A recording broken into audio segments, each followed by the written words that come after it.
ಊಟಕ್ಕೆ ಮೊದಲು ಉಪ್ಪಿನಕಾಯಿ ಅಂತಾರಲ್ರಿ, ಅದು ಯಾವ ನಮ್ನಿ ಉಪ್ಪಿನಕಾಯಿ ಇದ್ರೂ ನಡೀತದ್ರಿ. ನಾ ಇವತ್ತು ಈ ಮಾವಿನಕಾಯಿ ಮತ್ತು ಹಸಿಮೆಣಸಿನ್ಕಾಯಿ ಬಳಸ್ಕೊಂಡು ಈ ಉಪ್ಪಿನಕಾಯಿ ಮಾಡೀನಿ.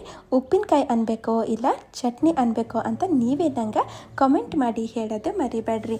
ನೋಡ್ರಿ, ಇದಕ್ಕೆ ನಾ ಏನು ಮಾಡೀನಿ, ಇಲ್ಲಿ ಒಂದು ಮಾವಿನಕಾಯಿ ತೊಗೊಂಡಿನಿ ಮತ್ತು ಒಂದಿಷ್ಟು ಹಸಿಮೆಣಸಿನ್ಕಾಯಿ ತೊಗೊಂಡಿನಿ. ಹಸಿಮೆಣಸಿನ್ಕಾಯಿ ಕ್ವಾಂಟಿಟಿ ನೀವು ಹೆಚ್ಚು ಕಮ್ಮಿ ಮಾಡ್ಕೋಬೋದ್ರಿ. ನಾನು ಸ್ವಲ್ಪ ಜಾಸ್ತಿನೇ ತೊಗೊಂಡಿನಿ, ಯಾಕಂದ್ರೆ ಸ್ವಲ್ಪ ಖಾರ ಖಾರ ಇರಲಿ ಅಂತ ನಾನು ಹಸಿಮೆಣಸಿನ್ಕಾಯಿ ಜಾಸ್ತಿ ತೊಗೊಂಡಿನಿ.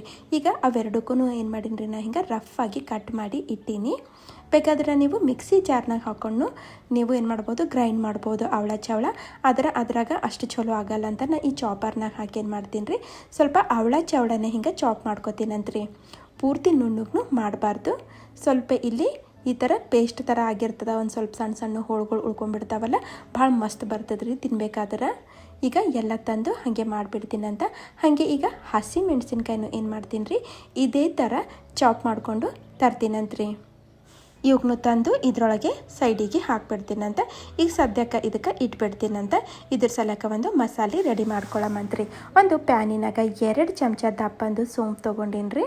ಹಾಗೆ 1 ಚಮಚ ಜೀರಿಗೆ, 1 ಚಮಚ ಸಾಸಿವೆ, ಒಂದು ಅರ್ಧ ಚಮಚ ಇಲ್ಲೇನು ಮಾಡೀನಿ ರೀ ಮೆಂತ್ಯ ಕಾಳು ತೊಗೊಂಡೀನಿ ರೀ. ಹಾಗೆ ಇಲ್ಲಿ ಸ್ವಲ್ಪ ಕರಿಮೆಣಸು ತೊಗೊಂಡೀನಿ ರೀ. ಈಗ ಇವಕ್ಕೆಲ್ಲ ಏನು ಮಾಡ್ತೀನಿ ಅಂತಂದ್ರೆ ಸಣ್ಣ ಉರಿನಾಗ ಚಂದ ಕೆಂಪುಗಾಗತನ ಹುರಿತೀನಂತ್ರಿ. ಬೇಕಾದರೆ ಒಂದಿಷ್ಟು ಧನಿಯಾನು ನೀವು ಹಾಕೋಬೋದು. ಈಗ ನೋಡ್ರಿ, ಚಂದ ಹಿಂಗೆ ಬಣ್ಣ ಬದಲಾಯಿಸ್ಬೇಕ್ರಿ. ಅಲ್ಲಿಂತನ ಹಿಂಗೆ ಕೈ ಆಡಿಸ್ಕೊತ ಹುರಿಬೇಕ್ರಿ. ಪೂರ್ತಿ ಆರನ ಇದ್ರದ್ದು ಒಂದು ಪುಡಿ ಮಾಡಿಕೊಂಡು ತರ್ತೀನಂತ್ರಿ.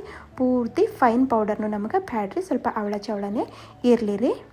ಈಗ ನೋಡ್ರಿ, ಇದ್ರಾಗ ಮಸಾಲೆಗಳು ಸೇರ್ಸಮಂತ ರುಚಿಗೆ ಬೇಕಾದಟ್ಟು ಉಪ್ಪು ಹಾಕೀನಿ ಮತ್ತು ಅರ್ಶಿಣ ಪುಡಿ ಸೇರಿಸ್ಲತ್ತೀನಿ.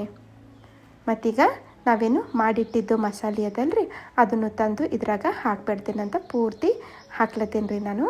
ನಾ ಮಸಾಲೆ ಹುರಿಯೋ ಟೈಮ್ನಾಗ ಧನಿಯಾ ಹಾಕಿದ್ದಿಲ್ಲಲ್ರಿ, ಹೀಗಾಗಿ ಇಲ್ಲಿ ಹುರಿದಿದ್ದು ಧನಿಯಾ ಪುಡಿ ಸೇರಿಸ್ಲತ್ತೀನಿ ಮತ್ತು ಸ್ವಲ್ಪ ಹಿಂಗೆ ಹಾಕ್ಬಿಡ್ತೀನಂತ.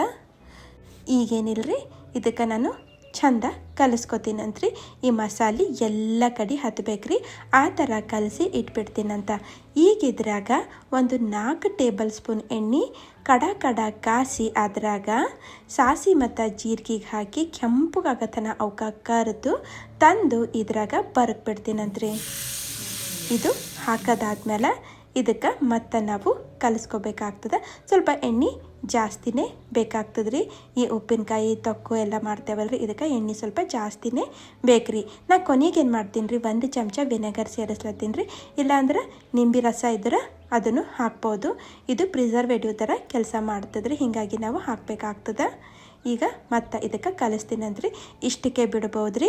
ಆದ್ರೆ ನಾ ಇಲ್ಲಿ ಏನು ಮಾಡ್ತೀನಪ್ಪ ಅಂತಂದ್ರೆ ಇದಕ್ಕೆ ಸ್ವಲ್ಪ ಇಲ್ಲಿ ಸ್ಮೋಕಿ ಫ್ಲೇವರು ಕೊಡ್ತೀನಂದ್ರಿ. ಅದಕ್ಕೆ ನಾ ಏನು ಮಾಡೀನಿ, ಒಂದು ಇದ್ದಲ್ ತೊಗೊಂಡೇನ್ರಿ.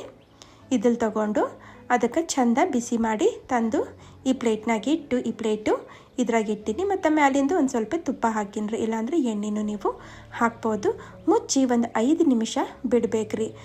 5 ನಿಮಿಷ ಆದ್ಮೇಲೆ ನೋಡ್ರಿ, ಆ ಸ್ಮೋಕ್ ಏನಿರ್ತದಲ್ರಿ ಎಲ್ಲ ಹೋಗಿರ್ತದ್ರಿ ನಮ್ಮ ಉಪ್ಪಿನಕಾಯಿದಾಗ.